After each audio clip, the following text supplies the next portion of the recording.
Sir, এই আইনকে যে হাতে তুলে নেবেন, এই জনটা কি আপনি কোনো বিচার কি তার বিচার করবেন? কারণ আমরা ইসলামিক স্কলারদের কাছেই শুনছি যে তার বিচারকরা তার বিচার করবেন, বিচার করার পরে তার এটার মধ্যে এটা হবে। কিন্তু আপনি বলছেন আইন আপনি হাতে তুলে নেবেন, সেইটা মানে আমি আমি আমি প্রশ্নটা কি করে করব ডক্টর আব্বাস, আমি জানি না। মানে এইটার জন্য আপনি যে ফিটেস্ট লোক, এটা আপনি কিভাবে জানেন? মানে এবং আর কে আসে এরকম? দেখুন, তার প্রথম জবাব হচ্ছে উত্তর গেটে আপনি দেখেছিলেন আমি একা ছিলাম না। উত্তর গেটে জনসমুদ্র হয়ে গিয়েছিল এবং সেখানে হেফাজতের শীর্ষ নেতা মীর ইদ্রিস নদভী সাহেব ছিলেন, অসংখ্য আলেম ওলামা ছিল।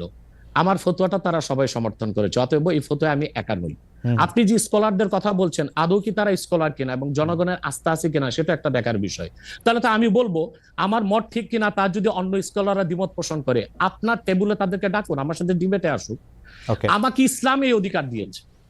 আপনি তো এর আগে অনেক মানে আমরা কোথায় কনফিউজড হই স্যার, আমরা যারা আপনার মতো এত এই মানের আলেম না, কিন্তু অন্য আলেমদের মুখে আমরা যখন শুনি যে এটা আসলে বিচার করতে হবে, কেউ আসলে ফতোয়া দিতে পারে, কেউ দিতে পারে না, এবং আপনি যখন আরেকজন ইসলামিক ক্লেরিক, আমরা নাম বলতে পারি ডক্টর মিজানুর রহমান আজহারি, তাকে নিয়েও বলেন যে তিনি কাফের, তাকে আসলে দেশ ছেড়ে চলে যেতে হবে, তখন তখন তখন আমরা একটু কনফিউজ হয়ে যাই। বলছি জি না, কনফিউজ হবেন কেন? আপনি যার কথা বলেছেন সে কি বলেছিল আপনি দেখেছেন তার বক্তব্যগুলো? আমি দেখেছি, কিন্তু তার শোনেন শোনেন কথা শোনেন। জি, তাকে বলুন, সে তো আমার ছাত্র, তাকে জিজ্ঞেস করুন। 2007 সালে সে আমার থেকে সবক নিয়েছে দারুন রাজাত মাদ্রাসায়। আমি তার টিচার, আমি তার শিক্ষক, এবং তার শিক্ষকরাও আমাকে শিক্ষক মানে। অতএব সে যদি, দেখুন আপনাকে পিছন থেকেই বলতে হচ্ছে, আপনি সময় দিতে হবে আমাকে। আপনি কিন্তু বসে আছেন একা, আমার কিন্তু কয়েক হাজার লোক বসে আছে আমার অপেক্ষায়, একটা শিডিউল প্রোগ্রাম আমি রেখে বসেছি আপনার এখানে। যেহেতু আপনার মাধ্যমে আমার মেসেজটা আমি অনেকের কাছে পৌঁছাতে পারবো। আপনি যে ব্যক্তির নাম নিয়েছেন, তাকে আপনি কি দিয়ে তাকে স্কলার বলবেন? লক্ষ লক্ষ লোক হলে স্কলার হয়? এটা কোনো কথা নয়।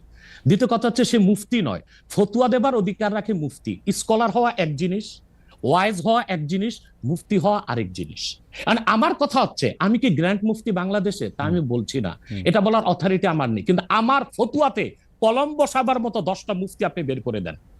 এখন অন্য মুফতিরা বলছে না কেন, সেটা একটা সাহসিকতার বিষয় আছে, সেটা আরো কোনো তাদের প্রতিবন্ধকতা থাকতে পারে। যেমন আপনি দেখেছেন আওয়ামী শাসনের সময় দেশের অনেক বড় বড় আলেম শেখ হাসিনার দালালি করেছে, তো তারা কি এমন কোন ফতোয়া দিবে যে সরকার বেকায়দায় পড়ে? এখন অনেক আলেম আছে যেটা বর্তমান সরকারের নির্লজ্জ সমর্থন করে যাচ্ছে, কিন্তু এই সরকার ক্ষমতা আসার পর থেকে আমি শরিয়ার কোরআন সুন্নাহর আলোকে যতটুকু সমালোচনা করা দরকার গঠনমূলক সমালোচনা করে যাচ্ছি। আর আমাদের মতো 2-4-10 জন যারা মিডিয়াতে আছে তারাই কিন্তু দেশের আলেম না, হাজার হাজার আলেম ওলামা পীর মাশায়েখ নীরবে নিভৃতে নির্জনে ইসলামের খেদমত করে যাচ্ছে, তাদের মতামতটাও দেখতে হবে। এখন যারা ফ্রন্টে চলে এসেছে, মিডিয়াতে চলে এসে সেলিব্রিটি হয়ে গেছে, তারাই কি বললো সেটা দেখার বিষয় না। এখানে তো যদি আপনি একটা প্রশ্ন আনেন যে আসলে শাতিমকে ক্ষমা পেতে পারে কিনা, বা রাষ্ট্র যদি শাতিমকে পৃষ্ঠপোষকতা দেয়, তার শাস্তি নির্ধারণ না করে, তাহলে কোনো জনগণ বিচারটা হাতে করতে পারবে কিনা? আপনি দেখুন পৃথিবীতে যত অভ্যুত্থান ও বিপ্লব হয়েছে জনগণ আইনকে হাতে তুলে নিয়েছে। আপনি 5ই আগস্ট দেখেন বাংলাদেশে রাষ্ট্র ক্ষমতা যে এসেছে বর্তমান সরকার, এটা গণতান্ত্রিক পদ্ধতিতে হয় নাই, ছাত্র জনতা আইনকে হাতে তুলে নিয়েছিল। এই বিপ্লবকে আপনি অবৈধ বলবেন? যে 6-7 জন সমন্বয়ক নেতৃত্ব দিয়েছে তাদেরকে আপনি সন্ত্রাসী বলবেন? না, কিছু করার ছিল না। 15 বছরে যে জগদ্দল পাথর ফেসিবাদী হাসিনা বসেছিল, গণতান্ত্রিক পদ্ধতিতে এটাকে সরানো সম্ভব হয় নাই, আইনকে হাতে তুলে নিতে হয়েছে। অতএব যদি গণতন্ত্রের স্বার্থ রক্ষে আইনকে হাতে তুলে নেওয়া যায়, আল্লাহ তার হাবিবের সুমহান ইজ্জত এবং স্বার্থে আল্লাহ তার হাবিব সাল্লাল্লাহু আলাইহি ওয়াসাল্লামের ইজ্জতের বিপক্ষে কেউ কথা বলবে এবং ধারাবাহিকভাবে শাস্তি পাবে না, চলতেই থাকবে, আমরা শুধু মিটিং মিছিল করে লাঠি পেটা খাবো আর গুলি নিব। স্যার আপনার কাছে মনে হয় না, স্যার আপনার কাছে মনে হয় না এটা আপনার, স্যার আপনার কাছে মনে হয় না এটা আপনার পয়েন্ট অফ ভিউ? বিকজ আপনি যা বলছেন, হ্যাঁ আপনি এটা ঠিক যে আপনি তো একজন স্কলার, শিক্ষক, পড়াচ্ছেন, এবং আপনি গ্র্যান্ড মুফতি না হলেও একজন মুফতি, কিন্তু আমরা ধরেন আমি এখন কথা বললাম হচ্ছে যে বাংলাদেশে কিন্তু এইটাও প্রচলিত যে যারা বলতেছে যে তারা আসলে যা কিছু পরীক্ষিত হাদিস নয়, যা কিছু পরীক্ষিতভাবে কোরআনের ফয়সালা নয় তারা তা মানতে চান না। ধরা যাক ঈদে মিলাদুন্নবী সম্পর্কে তাদের একটা বয়ান আছে, তাদের আরও অনেক কিছু নিয়ে তাদের একটা বয়ান আছে। তাদের মধ্যে থেকেও কেউ কেউ আছেন যারা মক্কা মদিনায় বড় বড় জায়গায় আলেমের কাজ করতেছেন। আমি আব্দুর রাজ্জাক বিন ইউসুফের কথা বলতে পারি, আরও আপনি জানেন কাদের কথা আমি বলছি। তাদের কেউ কেউ মনে করেন আপনার পথ তো আসলে ঠিক না। এক, দুই হচ্ছে আপনি যার কথা যেভাবে বলতেছেন যে ধরেন মিজানুর রহমান আজহারী কি আসলে একজন স্কলার কিনা। এখন কেউ কেউ তো এই প্রশ্ন তুলেছেন যে জনাব এনায়েতুল্লাহ আব্বাসীও যথেষ্ট পরিমাণে এই জায়গায় আছেন কিনা। সেই জন্য আমি জানতে চাইতেছিলাম যে আপনি যখন আইন হাতে তুলে নেওয়ার কথা বলেন স্যার, সেইটা কি আপনি কিভাবে তার যোগ্য, এবং আপনি ছাড়া আর কে আছেন এটার মধ্যে যোগ্যতার জায়গায় আর কি? আমি এখন বলছি, আমি মনে করি আমি গ্র্যান্ড মুফতি বাংলাদেশের। আচ্ছা, আপনি মনে করছেন আপনি গ্র্যান্ড মুফতি?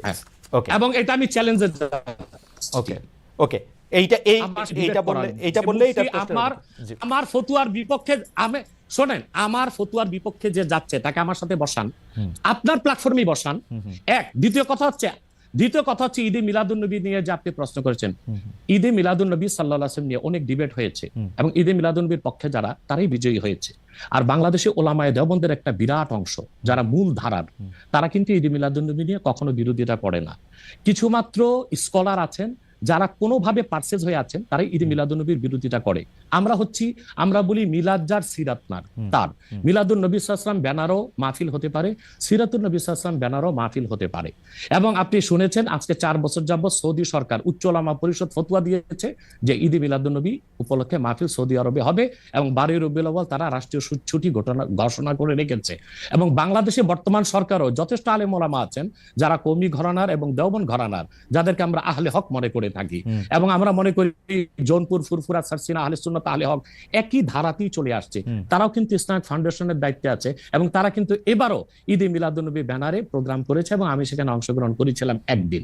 অতএব বিচ্ছিন্নভাবে কে কি ঈদে মিলাদুন্নবীর বিরোধিতা করলো, আব্দুর রাজ্জাক সাহেবের নাম বলেছেন, ওনাকেই বসান আমার সাথে, কথা বলি, সংলাপ হতে তো কোনো দোষ নাই। ওকে, বা আপনি আরো যাদের কথা বলেছেন আচ্ছা তাদেরকে বসান আমাদের সাথে। আচ্ছা, আমার এখানে একটা সম্পূরক জাস্ট প্রশ্ন আছে আইনের ব্যাপারে। যেহেতু তেহরিকে খতমে নবুয়তের শাখা যুক্তরাজ্যেও আছে, এখানেও আছে, আপনি একইভাবে এই কথা বা ভারতের পশ্চিমবঙ্গের কথা বলেছেন, এইখানে যেটা বলছেন সেটা কি যুক্তরাজ্য এবং ভারতের পশ্চিমবঙ্গের জন্য প্রযোজ্য? যুক্তরাজ্যেও যদি কেউ এই ধরনের কথা বলে তাকেও কি আপনি এরকম একটা কথা বলবেন বা বলতে পারবেন? জি জি বলবো। আমি যুক্তরাজ্যে যে সাফার করে এসেছি সেটা শোনেন আগে। 2 বছর আগে আমি যুক্তরাজ্যে গিয়েছিলাম। আমার 7টা প্রোগ্রাম ছিল। 4টা প্রোগ্রাম করতে পেরেছি, 3টা প্রোগ্রাম আমি করতে পারিনি। এবং সেখানে আমার বিরোধিতা করেছিল নাইজেল ফারাজ। আপনি জানেন তাকে, সিএনএন এ নিউজ প্রেজেন্টার, এবং সে ব্রেক্সিট আন্দোলনের হোতা ছিল এবং সে ব্রিটিশ পার্লামেন্টে মেম্বার ছিল। আমার যেদিন সেন্ট্রাল লন্ডনে প্রোগ্রাম ছিল, নাইজেল ফারাজ লং মার্চের ঘোষণা দিয়েছিল এবং আমি সেখানে যেতে পারিনি। কেন? নাইজেল ফারাজ 23টা প্রতিবেদন করেছিল আমার বিপক্ষে, তার মধ্যে উল্লেখযোগ্য ছিল যে আমি মুরতাদের শাস্তি মৃত্যুদণ্ড চাই। বাট ব্রিটিশ পুলিশ আমাকে অ্যারেস্ট করেনি এবং ব্রিটিশ পুলিশ আমাকে শুধু প্রোগ্রাম করতে দেয়নি সহিংসতা বেশের জন্য। কিন্তু আমি রানীকে গালি দিয়েছি সেটাও সেখানে